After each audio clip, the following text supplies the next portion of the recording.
This is Paul Schneiderman today on the 95th edition of Sports Untold on Rainier Avenue Radio. My special guest today is my friend and Rainier Avenue radio colleague, Granville Emerson. Granville is the lead host of Lidline Sports, also with Renault Laurent and Otis Stevenson, a very fun show that I recommend. It's also a podcast. Granville's worked as an educator. He was a stand-up comedian in Los Angeles at one time. He's coached high school basketball at Northwest School and Seattle Prep. Well, Granville, I appreciate you being a guest today on Sports Untold on Rainier Avenue Radio. It's fun to get you in the interviewee seat, but we can have a little back and forth. But thanks for doing this. You're welcome, Paul. Don't leave out Cleveland High School, where I started coaching high school basketball. That's right. I forgot. I don't know your whole biography. So give me a little slack. Yeah, but I can't leave that one out. That's where I got started. So you're a Cleveland guy, but you went to Franklin too, though, right? Yeah. Yeah. Gotcha. And I have to ask an important question here. Maybe we can settle this on the air finally. I have been accused by you of trying to run you over a couple years ago. I saw you outside of Leshai Blue Water and I was honking, Granville, what's up? How's it going? And have we solved that problem? No, we have not, because that's your side of the story. Okay. Your side of the story was my side of the story is you didn't see me. And then when you saw me, you started honking and waving. No, I saw you and I started honking. Granville, I was looking at your car the whole time. That's why I did not get hit. Yeah, I've been accused of vehicular assault. I'm very sensitive about that, Mr. Emerson, but oh well. Okay. Well, again, thanks so much for coming on Sports Untold Radio Radio. Hey, you know the podcast scene, Granville, you know the broadcast scene. You lived in LA. You kind of know the whole entertainment media industry. Lucius Tenebris, who's my assistant and helping me with my show and law firm stuff. He really likes Joe Rogan, or thinks he's interesting. I don't want to mischaracterize Lucius's perspective. Lucius kind of suggests I should adjust my style a bit, maybe utilize Joe Rogan's style. What any thoughts in general? You have to comment on Rogan specifically, but just any thoughts, Granville, on just a podcaster style hosting a sports show? I'll be honest, I don't know who Joe Rogan is. You don't know who he is? No, I know Fred Rogan. Fred Rogan, yeah. I guess Rogan's a very popular podcaster. He was an actor, and I guess he's pretty controversial. But I don't know, Granville. You remember Morton Downey Jr. in the late 80s? Yeah. And I remember when Downey started in the late 80s, when he had that late night show, a lot of people just absolutely couldn't believe the yelling and screaming and stuff. But that stuff is just kind of common now, isn't it? Yeah, it's called shock jock. And I think it started with Howard Stern. Mm-hmm. You want to go all the way back to it, the whole shock jock thing, and then it kind of permeated its way over into sports, and so you have people like Jim Rome, who kind of also took that style and made a great living out of it. He's a big sports shock jock, Jim Rome. Yeah. But he it all goes back to Howard Stern. He was the pioneer. He's an interesting guy, Howard Stern. And he says he regrets some of his behavior in the earlier days. He's kind of looking back and looking himself in the mirror, kind of wondering about how he behaved earlier in his career. Well, I think most people that say and do things for clickbait end up regretting the stuff that they do.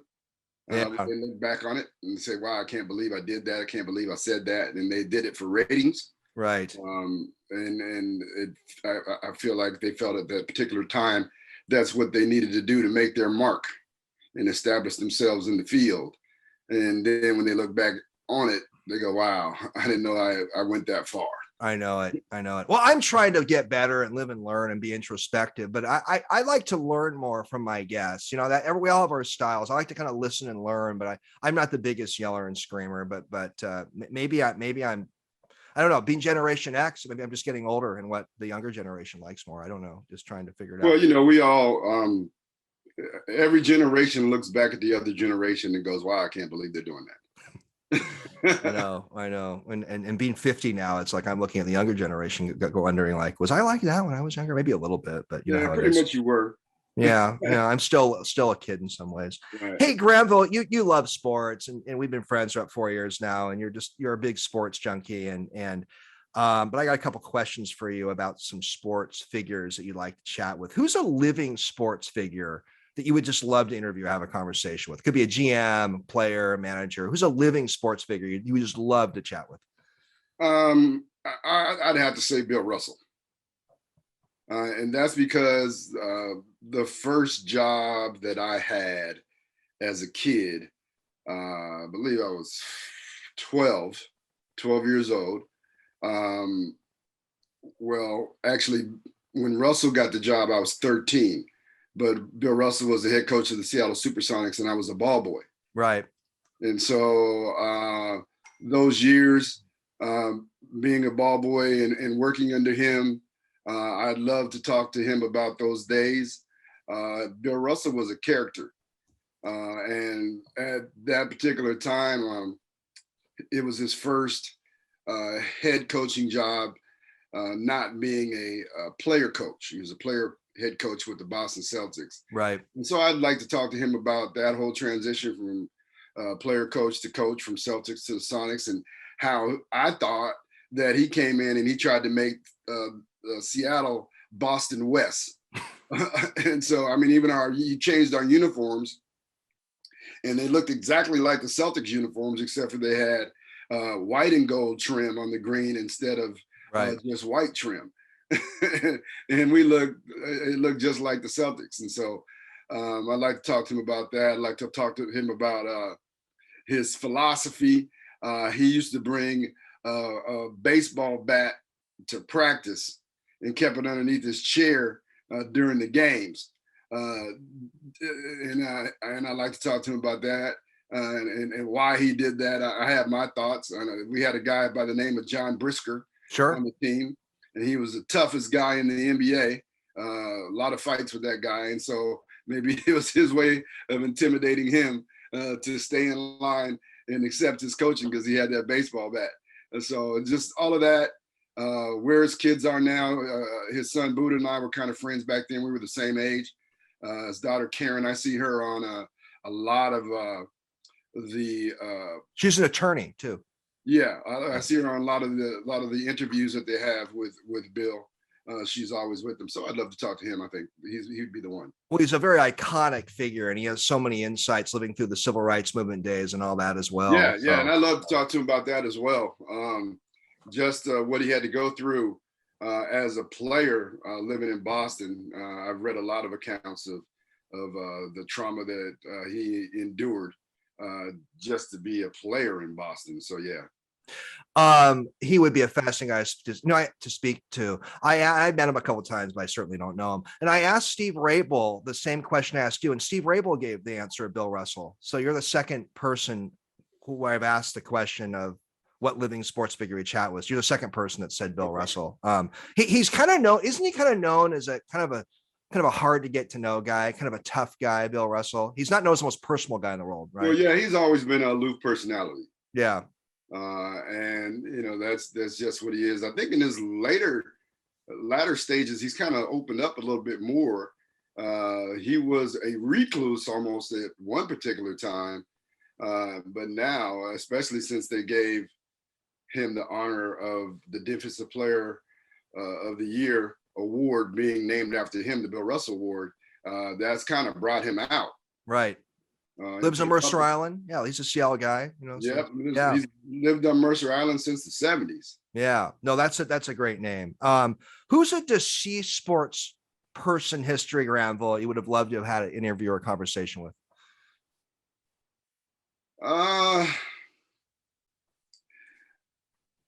I'd probably Kobe Bryant. Yeah, probably Kobe.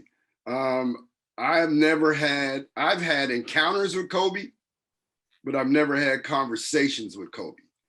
And one of my favorite stories is about Kobe is, I believe it was 1999, and my good friend Elston Turner was coaching for the Portland Trail Blazers, and they were in town, so I picked him up and we went to the Summer League, NBA Summer League. It was at Long Beach State University, my alma mater. And we were standing in the corner of the gym, Elson Turner and I, and Kobe came walking over towards us with Vanessa. Now, this was in the height of the controversy with him dating Vanessa and how his parents kind of ostracized him because they thought she was a gold digger and that he shouldn't be involved with her and what have you.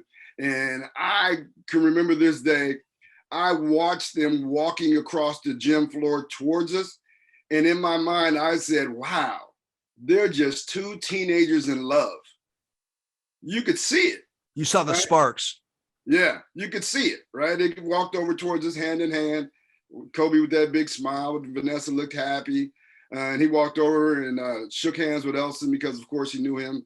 And then introduced him and Vanessa to myself. I shook hands with him, and you met him. Chopped it up about, you know, the games that were going on and how bad the play was because it was NBA Summer League, right? And then he shook our hands and they went on.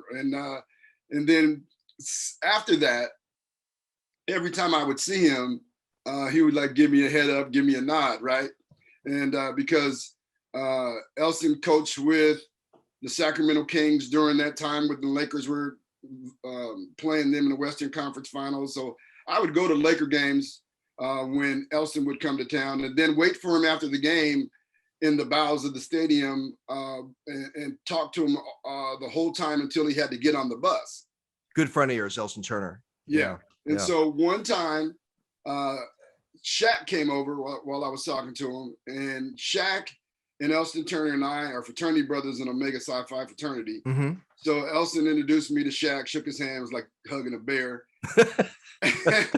and then Kobe drives by in the prettiest car I have ever seen in my life.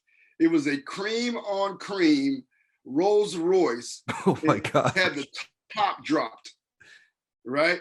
Well, and he was smoking a cigar, and he drove by slowly, took a drag from the cigar and blew it in my face, right? And waved at me and drove up the ramp. That's the last time I saw Kobe Bryant in person. It's just so weird. We're talking about Kobe Bryant in the past tense as a deceased guy. It's just something surreal about it, Granville, huh? Yeah. You know, a friend of mine, their mother passed away last week. Prayers to their family. And so, you know, we were talking about bereavements or people who died that really affected you. And there's been a lot of, especially since COVID, there have been a lot of deaths in the last 19 months. For sure. Yeah. But when I found out Kobe died in a helicopter crash, I literally was stunned. I couldn't even get out of bed, like for a few hours. It was unbelievable. I was like, I couldn't believe it. I couldn't believe it. I was working out in a little fitness area in Palm Desert, California when it happened, you know, right before COVID hit a few weeks later. And I couldn't believe it. It was just unbelievable. Yeah. I mean, because I was really looking forward to watch the career of his daughter, Gianna, because I felt that she was going to further revolutionize women's basketball.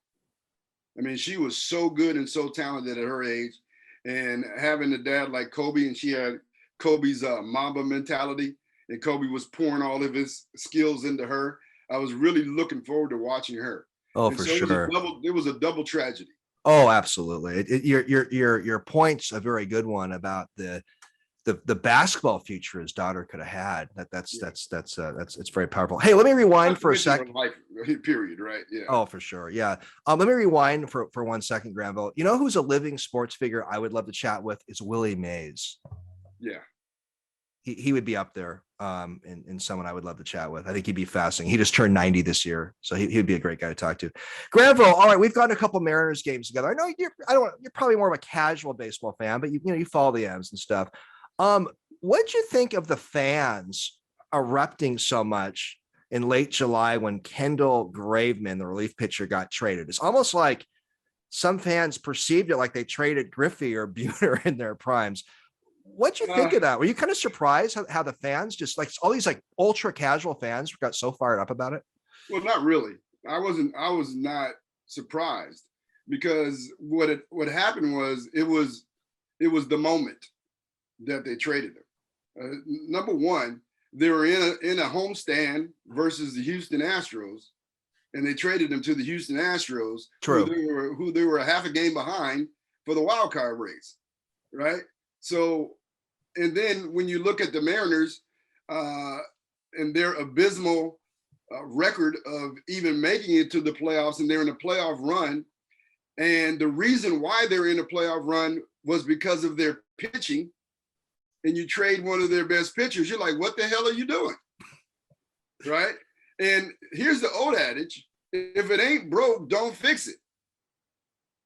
Right?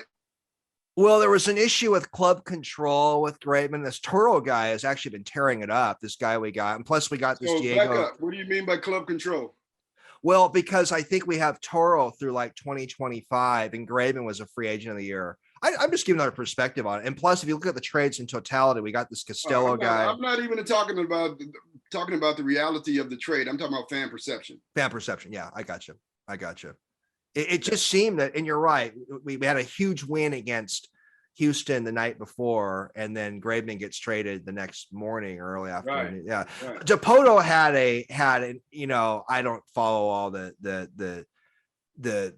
nuances that closely, but he claimed they had to make the trade when they did because one of the guys was in the trade. They supposedly would have to designate him for assignment. There was some complication that Dipoto claimed as to the timing of the trade, but anyhow, I figure I'll give you that perspective. Yeah, you know, I hear you. The timing was off, but I could kind of see the reasons why they did it. But people were ticked off, though. There's no doubt. Hey, we want to talk a little NBA salaries today. And when I ran into yesterday, this was a topic that we decided I would hit on today. And I did a little research, Granville, and the projected 2021-22 season payroll for Golden State is the highest at over $180 million. The lowest is the Oklahoma City Thunder that are a little over $76 million. That is $100 million plus discrepancy in payroll between Golden State and I hate to even say the name Oklahoma City Thunder, but what do you think of that discrepancy? Over $100 million between those two franchises. It makes sense. You have a franchise that's won 3 NBA titles, and you've got who many say is the best player in the league, Stephen Curry, on that franchise, and you've got other holdover players from their championship days, and so their salaries are going to be much higher than a fledgling franchise like the Oklahoma City Thunder, who actually traded away all of their best players, and so they've got a bunch of no names. And so if you're a no name, you're not going to be making big time money. So it makes sense. Is that a sign at all that Oklahoma City is in trouble as a franchise? Their payroll is so low right now. Well, I think they are in trouble as a franchise. I mean, the only reason why they're not in trouble or might not be in trouble is because they're Oklahoma City and there's nothing in Oklahoma City. And so they'll still put fans in the seats because there's nothing else to do there. Can you be a little more blunt, Granville, what your feelings about Oklahoma City, Oklahoma? Can you be a little more blunt? Hey, it is what it is. It's like, what is in Oklahoma City? What would you go there for? I don't know the town. I've never been there. What's the destination attraction to Oklahoma City? What, rodeo? Well, there's rodeo. Maybe, I don't know, Oklahoma football. That's in where's University of Oklahoma? That's outside Oklahoma City, but Stillwater. Yeah. Oklahoma State has become a pretty good sports university. That's college.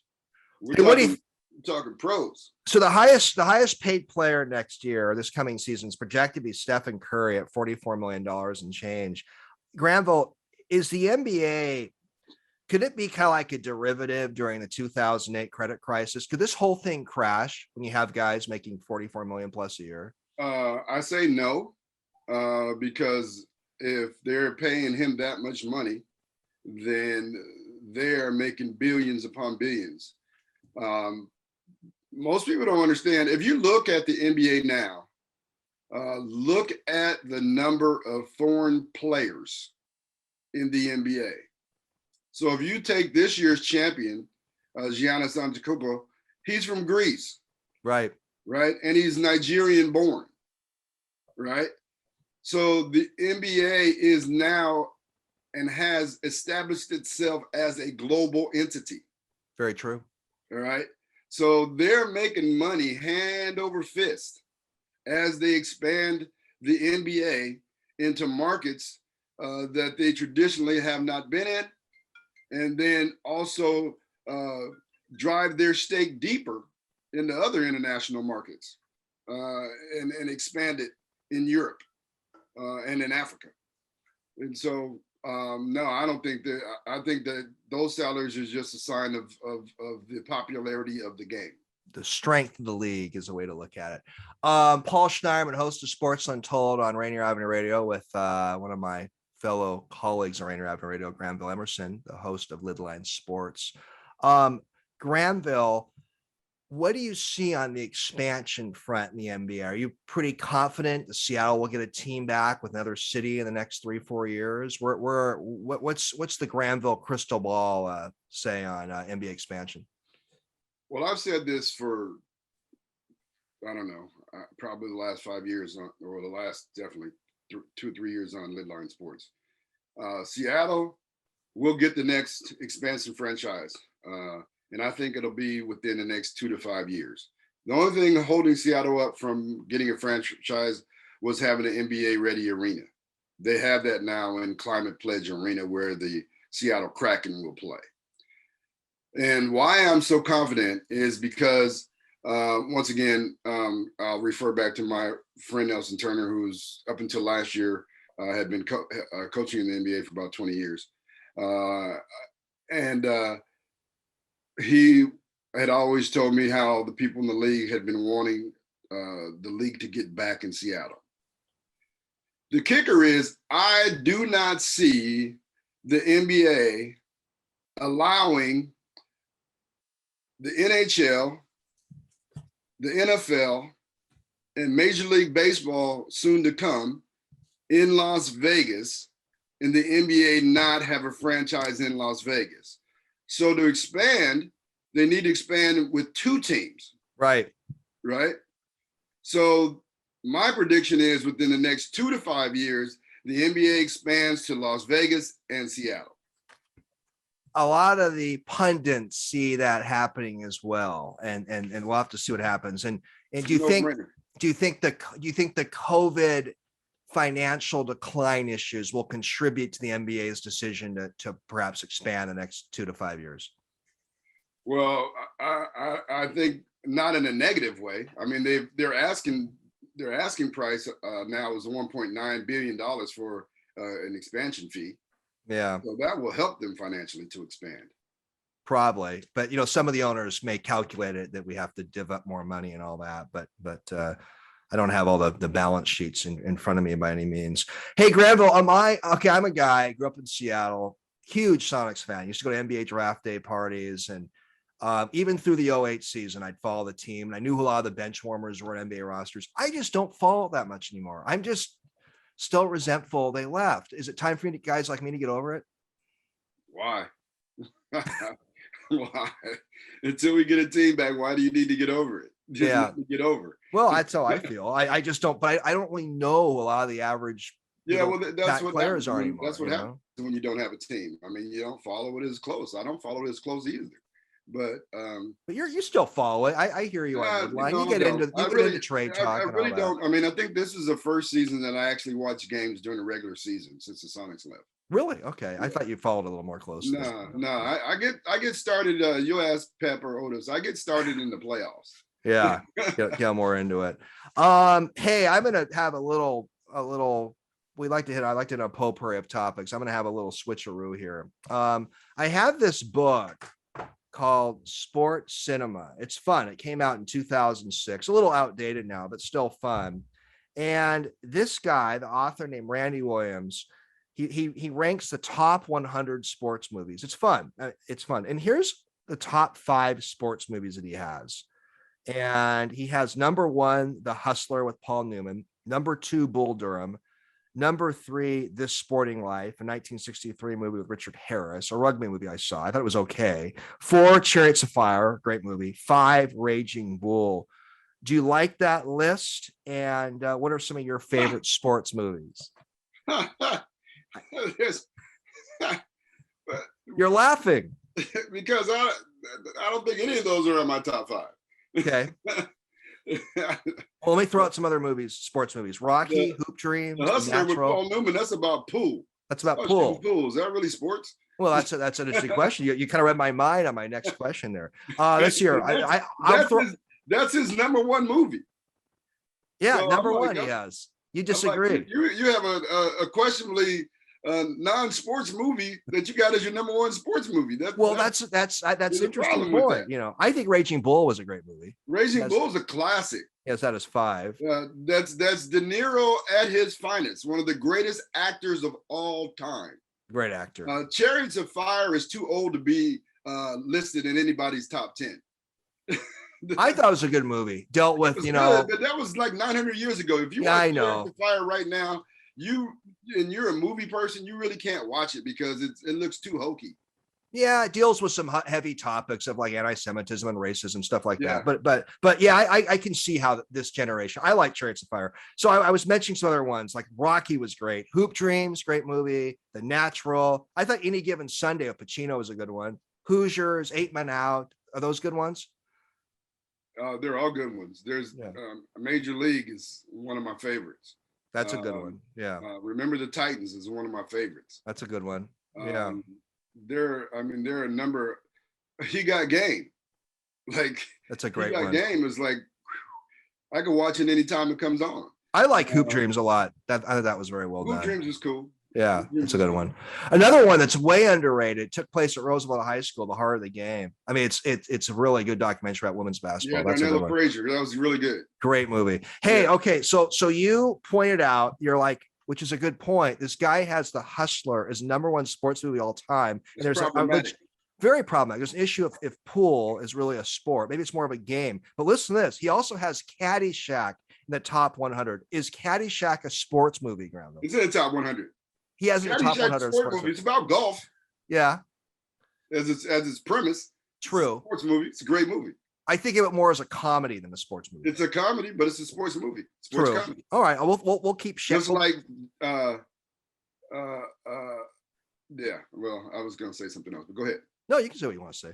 But we'll keep Caddyshack as a sports movie. There's that debate whether Die Hard is really a Christmas movie. That was one of those late December 2020. It takes place at Christmas. It's a Christmas movie. Yeah. Maybe there's a tangential Christmas tie. It does. It's not the feel good Christmas movie. True. It's an action Christmas movie. Yeah. All right. We'll categorize. You have nowadays. Back in the day they didn't blend categories, but now categories are blended. True. Used to be it was either a drama or a comedy, but now there's a category called a dramedy. You're like, how can this guy put a pool movie is the number 1 movie of all sports movie of all time? Exactly. Yeah. Okay. Problematic. All right. Hey, have you ever talked sports movies before on your show or any other show? We've dabbled in it a little bit, just as a side topic. Sure. When I found out that Otis had not watched Blue Chips. Well, he's younger. Maybe I saw Blue Chips with Nick Nolte, I think. Yeah. Yeah, that's a good one. Yeah. Shaq, Penny Hardaway. That's a good movie. That's a good one. I thought The Natural good, man. Nick Nolte, he was really good in Blue Chips. I mean, he was the quintessential coach. If you talk about a believable coach, quit in Blue Chips, Nick Nolte was. I like Nick Nolte as an actor first. He's a great actor. That's a good movie. Paul Newman again on Sports Untold on the 95th edition with Granville Emerson. All right, let's talk the Hawks for a minute. Russell Will. What's that? Hawks. Right. So Russell Wilson's salary has, a lot of Hawks fans have gone back and forth whether they should have given that big deal. What was it, a year or two ago? But I noticed that his salary is now like the 5th or 6th highest among NFL quarterbacks. Does that at all, Granville, change your analysis on whether the Seahawks did the right thing giving Russell Wilson that big deal, which is not as big now as it looked a couple years ago? So what happens with quarterbacks? Quarterbacks are the highest paid position in the NFL. Right. And whether or not you are the highest paid quarterback has nothing to do with your ability, but more with the timing of when your contract expires and you have to renew it. And so at the time when they signed Russell Wilson, because of what happened with Kirk Cousins in his contract, they had to sign Russell Wilson for the amount of money that they signed him for. And so it is what it is. If people don't understand salary structure, then they'll say, well, how is he the highest paid quarterback in the league when he's not the best quarterback in the league? But those two are two separate different things. Did you see that Josh Allen has a bigger deal now than Russell? Yeah, because Josh Allen's rookie deal expired while Russell Wilson was still under contract. Right. If their deals expired the same year, Russell Wilson would be paid more than Allen. Makes sense to me. Should the Hawks give Dwayne Brown a deal, the 36-year-old defensive guy? Absolutely. He's still productive, right? And so, and they have nobody else to replace him at the most valuable position on the offensive line, left tackle, all right? And so you see the Rams, Andrew Whitworth is still being productive at 40, right, for the Rams. And so there's no sign that Dwayne Brown, who was ranked, I think, number 2 at not allowing pressure to a quarterback last season. So, yeah, you got to pay him. 36 years old, still give him a contract. Yeah. Granville, see, you know, it's fun talking to you because a couple of years ago, I'll let listeners know this, I was part of a Rainier Avenue Radio NFL draft discussion talk. You were there, Pep was there, Dupree was there, the 4 of us talked. And I mean, I was really impressed at some of the names you threw out. Like you suggested the Hawks we're gonna seriously consider Rashard Penny. And Rashard Penny. They shouldn't have, though. Yeah, what's that? Well, they did take him. They shouldn't have. He hasn't done anything. Yeah, but they took him, and I was impressed that you came, that you study enough. You came with his name, so I want to throw you a bone there. That was impressive. All right, so I want to talk to you about Mike Holmgren. Some of the KGR guys feel very strongly Holmgren should be in the Hall of Fame, which is understandable. He's part of their network, and Hugh Millen the other day was like really adamant that Holmgren should be in. So the other day, I went online and I read an article by a guy by the name of Troy Taylor. It was a March 2021 article online. It was very well written. And he mentions 10 coaches who he believes should be in the Hall of Fame. And he has Holmgren 5th in the order. The coaches he has, 10 he thinks Jim Mora has the best case. The coaches are not in the Hall of Fame. 9 Bum Phillips, 8 Dick Vermeil, 7 Mike Shanahan, 6 George Seifert, 5 Mike Holmgren, 4 Don Coryell, 3 Chuck Knox, 2 Dan Reeves, 1 Marty Schottenheimer. Does a guy like Chuck Knox have a better Hall of Fame case than Mike Holmgren? Help me extrapolate that. Does Chuck Knox have a Super Bowl? No, I don't believe he does. No, he does not. Yeah. I think Holmgren, I don't know. You read that list off. I can't believe a lot of those guys aren't in the Hall of Fame. Mm-hmm. I can't believe Schottenheimer is not in the Hall of Fame. I can't believe who else did you have? Dan Reeves. I was surprised Dan Reeves is not in. Yeah. I mean, those are all really, really good coaches. Yeah. Now, Holmgren has won a Super Bowl and took another team to a Super Bowl. Right. And arguably got robbed in that Super Bowl that he lost. True.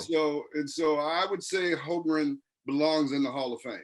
He also has 2 additional rings as an offensive coordinator, Granville. He mentored a lot of great coaches, 3 NFC titles. I think Holmgren has a good case, but and one thing, Granville, don't you think most Seahawk fans, and not at all to bash the late Chuck Knox, he was a great coach, but don't you think most Seahawks fans would feel that Holmgren has a better case to be in the Hall of Fame than Chuck Knox? Oh, I do. Yeah. I do. Yeah. Just think it's interesting. Do you see? Go ahead. I mean, like I said, he took 2 different franchises to the Super Bowl. I don't know. I don't know how many coaches have done that.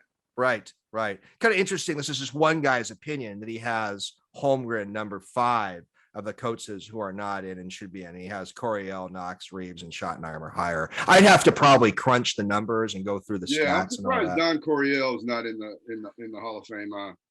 AFC, NFC, the history of the game. He changed the game. I mean, the ball is in the air now, like it was then. When Coryell was coaching, the NFL was basically a run league, and he brought to the game the passing game. Right. And it is called Air Coryell. It's true. So yeah, he deserves to be in the Hall of Fame for sure. You know, another innovativeness. Oh, no doubt. I mean, I hear he was a great coach. You know, one thing about Don Coryell that's almost like an afterthought or a footnote. He's a University of Washington guy too. He played at UW. Yeah, he played at UW for like a year or two.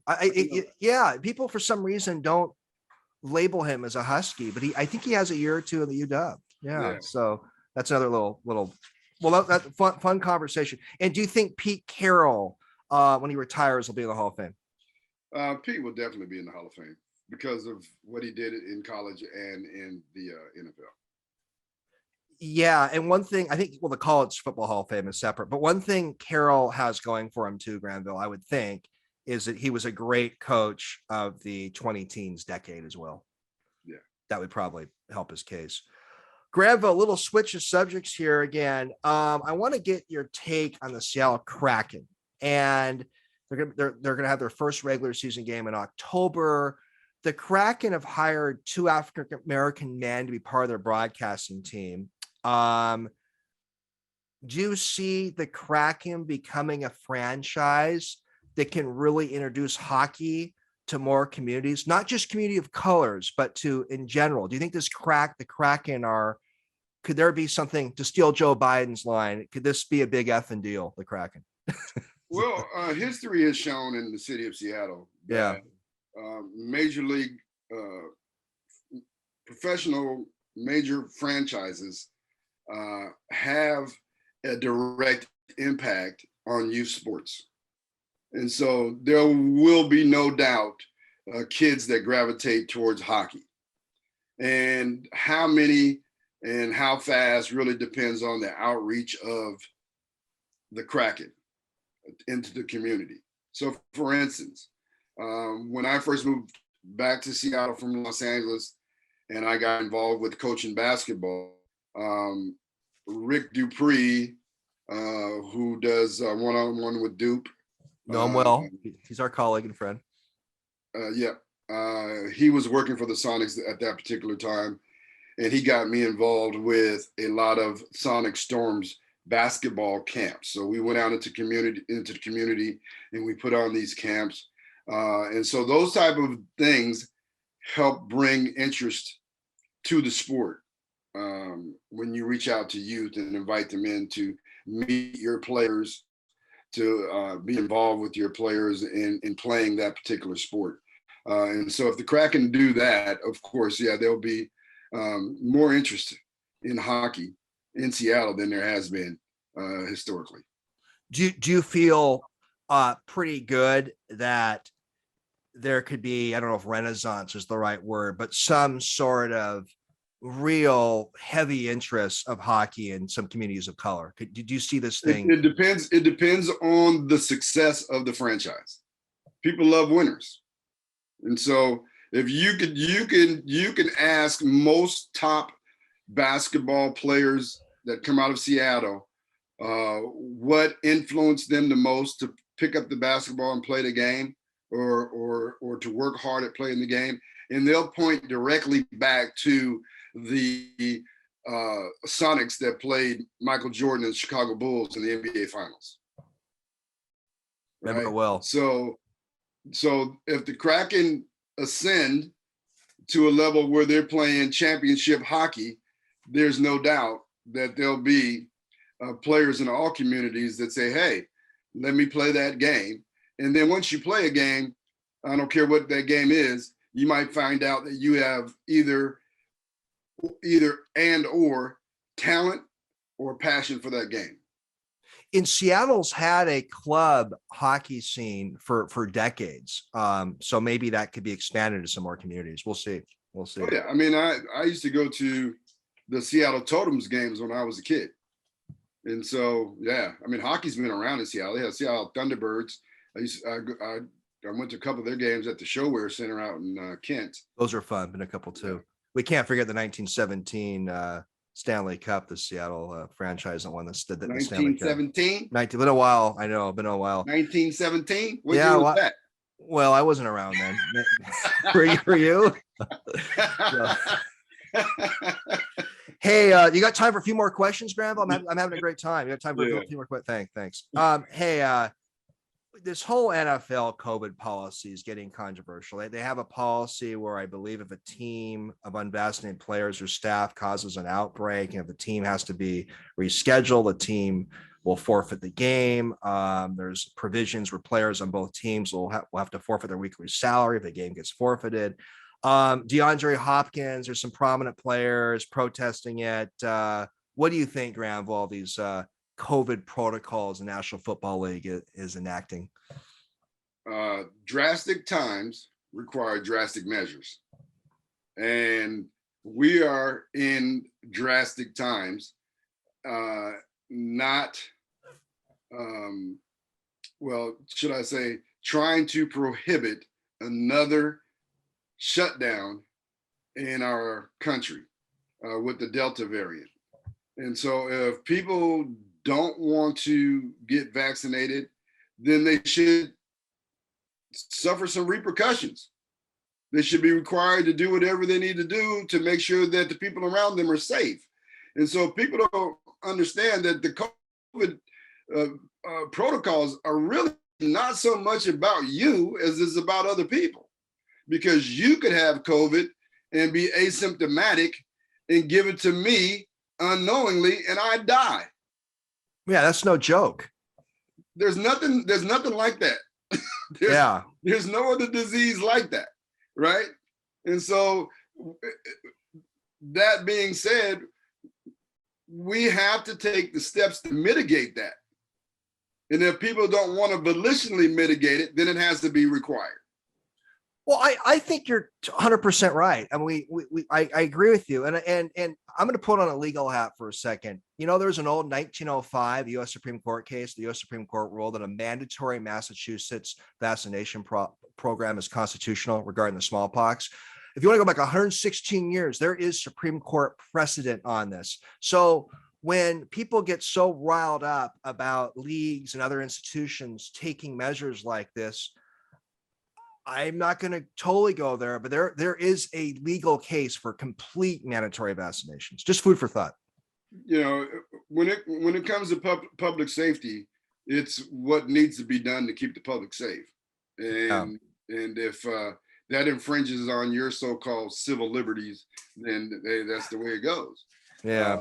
And so people need to understand that. It's just a shame that wearing a mask and getting a vaccine has been so politicized that we're in this predicament that we're in. Like, everybody our age has had vaccines, right? And polio, smallpox. This is the first time, man, come on, man. When I was a kid, I got rubella, smallpox, chickenpox, measles, right. all kind of different vaccinations, right? And adult, you get shingles vaccination. There's all kind of vaccinations. And so I get a flu shot every year. So I don't understand. Well, I do understand. I understand it happened with the last president of the United States who politicized the whole thing. He weaponized mask use and things like that. Yes. And so you have people that don't want to wear a mask, which is dumb to me. Like, it's to protect your safety, just like wearing a seatbelt.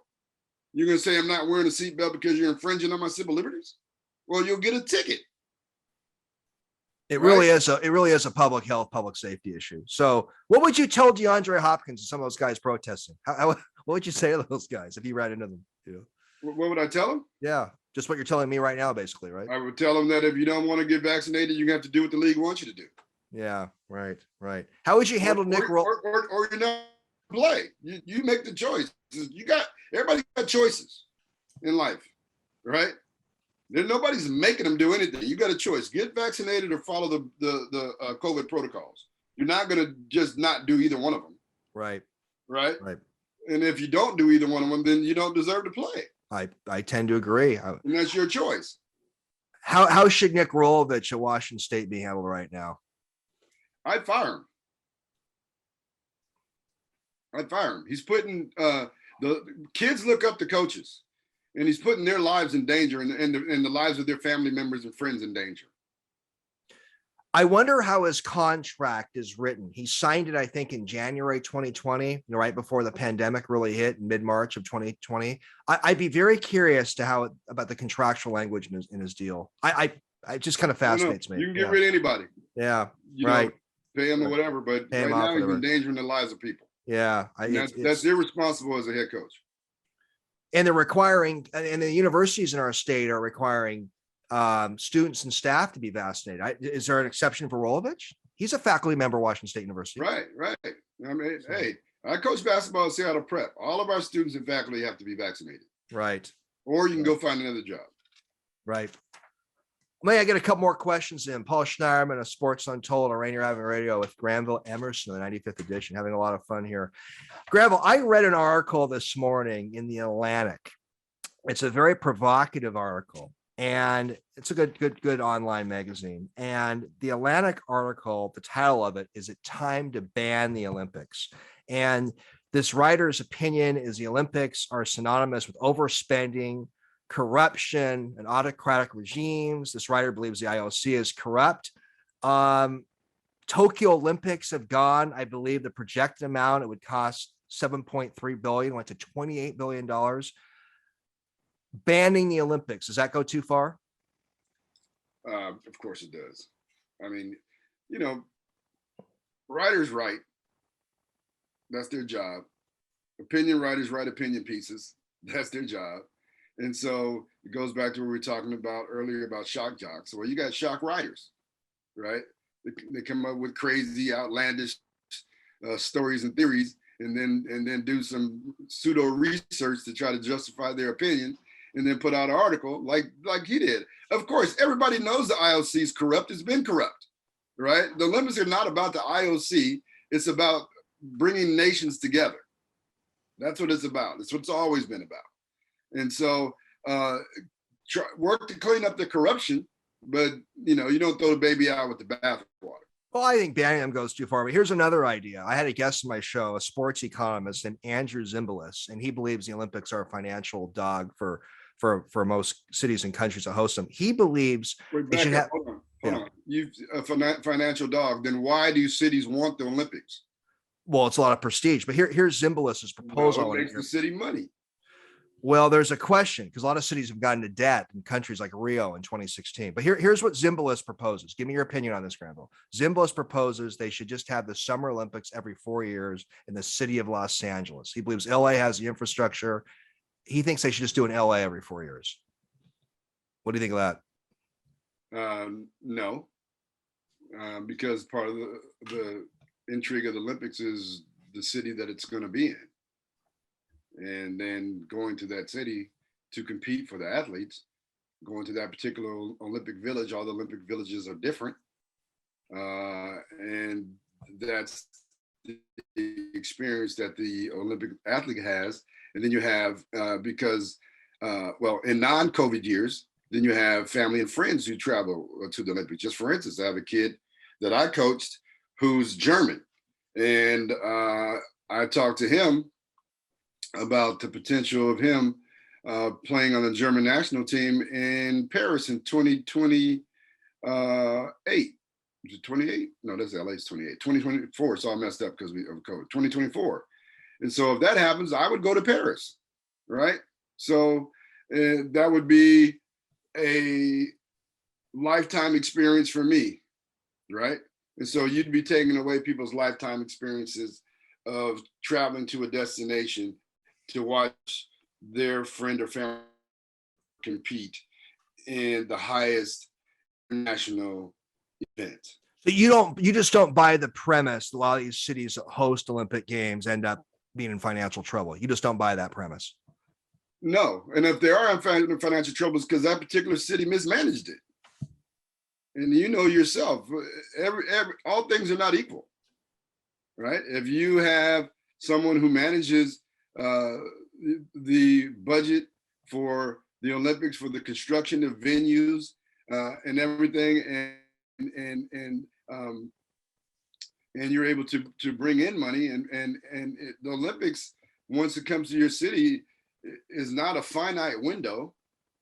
It continues because you have attractions that tourists come to that you can point to, that this was where this took place during the Olympics. You're just a big fan of alternating Olympics every 4 years. You like that concept. You like it a lot. I do. Yeah. I mean, okay. well, I mean, that's the way it's been. I don't see changing it because a particular city didn't make money on it, but I know cities that made a lot of money on Olympics. Right. Atlanta may have done a little better in 96, but I'll have to look at some of that data. Well, Granville, so much fun to have you on and do a one-on-one with you outside of a Mariners game or outside the Blue Water. Fun to get you on the air. Maybe one more final question here. Would you agree Simone Biles' own apology by some people that criticized her? Well, unless somebody's going to be honest about it, they're not going to apologize. I don't know if she's owed an apology, but I know that she doesn't owe them anything either.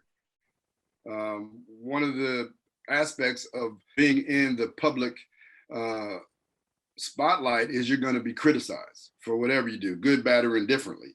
And so you got to be able to accept that criticism and keep going towards your own particular goals as an individual athlete, or in spite of the criticisms. The criticism is always going to be there. But I don't think that she owes anybody anything for the decisions that she made for her own mental health. She's accomplished enough. She's the greatest gymnast in the history of gymnastics. She's got the medals to prove it, 31 medals. And so nobody's even close. And so she can do what she wants to do. And I thought that what she did was somewhat decrease her profile so that her teammates could get some shine during that particular Olympics. And that happened where you heard you saw other gymnastics, U.S. gymnasts win gold medals and other medals that probably would not have won if she could. Something else about Simone is she's a sexual assault victim as well. I mean, there's a huge picture to her on the physical, emotional health side. I mean, what she's accomplished is incredible when you consider what she's gone through. Well, Granville, so much fun, and I will see you soon. And thanks for coming on Sports Untold today. All right. Thanks for inviting me. Appreciate you too. See you, Granville. Take care. Bye-bye.